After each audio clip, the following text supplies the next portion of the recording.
Well, this is somewhat interesting. This is the World Tech Warrior Renegade. This is a blaster I've wanted for quite some time, but they're kind of hard to come by. I mean, yeah, you can find them on Amazon, but they're usually like $40 or some crazy stuff like that. And while it's a really cool looking blaster, and it is a flywheel blaster, and it's essentially like a barricade rifle looking thing, although it's not very big, yeah, they're usually freakishly expensive. There's a lot of blasters in this line that I'm interested in getting, but I mean, it will be really slow as I try to get my hands on them at reasonable prices. This one I picked up thanks to one Marvin Lee, who left a comment on my YouTube saying, hey, they're like $12 on Walmart.com. Please do a review. And wish granted, Marvin Lee, because I wanted one of these for a while and I've never held one in person.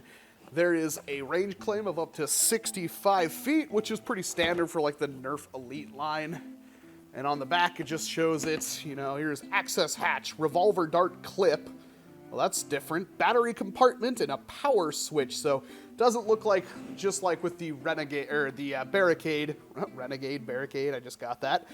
It's gonna be one of those turn off and on kind of things, which can be easily fixed with modification, and I do plan on modifying this if I'm allowed to. I'm not quite sure if there's any crazy cages or anything out for it, but I am interested. And that one was already broken. Well, how about that? We'll put that down for right now. The darts, if I can get these.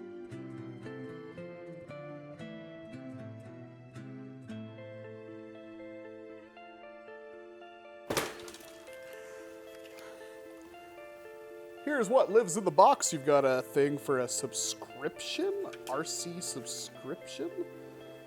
Well, that's different. And then instructions for the blaster itself.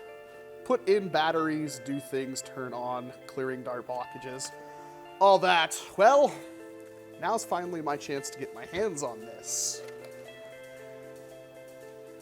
Well, the grip is a little bit small, but of course with my tiny baby hands, fits me perfectly, which I'm always excited to share. This is really cool. I mean, just the color separation they do on this blaster with the red, the dark gray, the slightly lighter gray, and the black really pops out. It looks really nice. The plastic, I mean, it feels like a really good design. It's very well detailed, so it looks freaking good.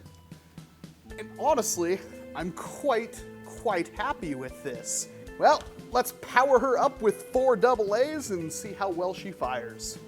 And for those keeping score at home, the battery tray slides in like that, which is really cool. I do appreciate that. Everything about this seems pretty dark. All right, we've got it set up here with a brand new pack of Raytheon darts, since that's kind of my basic testing dart from now on, since they work rather well.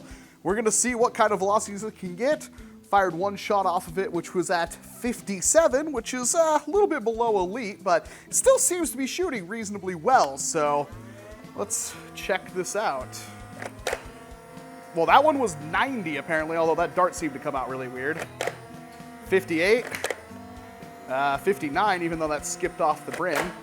67, that one also skipped. 81, 63, that one skipped. It's kind of hard to aim, but it says 62. 44. I guess it was empty. That was kind of weird. Or 44, whatever. Something seems a little bit off about that one, but yeah, performance is kind of all over the place, and I'm not sure how I trust all those outliers and whatnot. I seem to be having some mischievous issues with this recently. I've been getting a lot of errors with it, but hey, I mean, I've got the lighting kit and everything installed and on, so I'm not quite sure what's going on, but there you have it. It is capable of hitting some pretty high numbers, although it seems rather inconsistent. So I guess the only thing from here is to open it up and see how moddable this thing is. Alrighty, and here we are inside this thing. It does have a solvent welded cap on the front of it, which I did cut with the Dremel, which I'll just sand and pretty up later. The flywheel cage, obviously the most important part, is pretty bog standard. It's just 130 sized motors with blue ends, which is not something I've seen before, but again, different company. standard flywheels. These ones are in black. They are lubed, which is kind of weird. That might have something to do with it. I mean, there's a slight trace of oil on them. So all this stuff back here is all oiled, but I mean, the dart fit seems pretty decent to me. I mean, it's nothing super awesome, but if I move the wheels, I mean, it's got a pretty decent grip on the dart, and it's relatively simple. I mean, it's just a square mounted inside another kind of box thing with very surprising little, like, there's 2 little resistors or something on it. I'm not an electronical engineer, I don't quite know, but I mean, it just comes enclosed like that. So, relatively straightforward procedure to upgrade this thing. Here's the barrel that sticks on that. And while I don't have the memory to remember identically how the barricade works, I mean, move the jam door there. That's pretty straightforward. It does seem to catch right here, right there, and then goes forward. From here to there, it's relatively simple, and all of this stuff is just covered in some kind of lubricant. But overall, I'd say it works pretty good. And right now, if you look at the Walmart page, they're selling for like 15 bucks. If this is your kind of thing, you might want to pick it up. I don't think you can do this one rear loading. It looks like it has some kind of stuff back here to stop you from being able to do that. I'm not quite sure. There also isn't a lot of space since it's a rather small cylinder, but honestly, it looks pretty darn cool. So I do like it, and I will modify this one. It's small enough to be like a little sidearm if I wanted to. And for how cool it looks, yeah, definitely a step ahead of the competition from like Blvd and stuff like that in terms of sheer design. I like this a lot. Lots of good color separation. Very, very well designed in my opinion. It does fit my tiny monkey hands just perfectly. The foregrip up here, hand rest, is very good. Overall, again, I like it. It's relatively simple to modify, so I'll probably do that. I think there may be enough space in here to fit a lipo since nothing goes back here on the tray. So you can probably just cut that out a little bit and then leave the little hole. I don't know.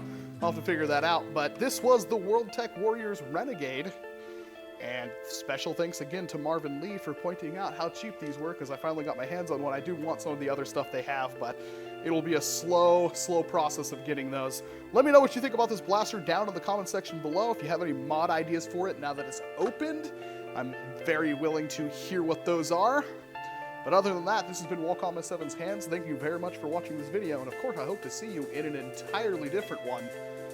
Hopefully involving some more of this kind of stuff, because these are freaking cool, man. They have a big one with like a 30-round drum and stuff like that that's full auto, but they want like 50 bucks for it, so it ain't gonna happen anytime soon.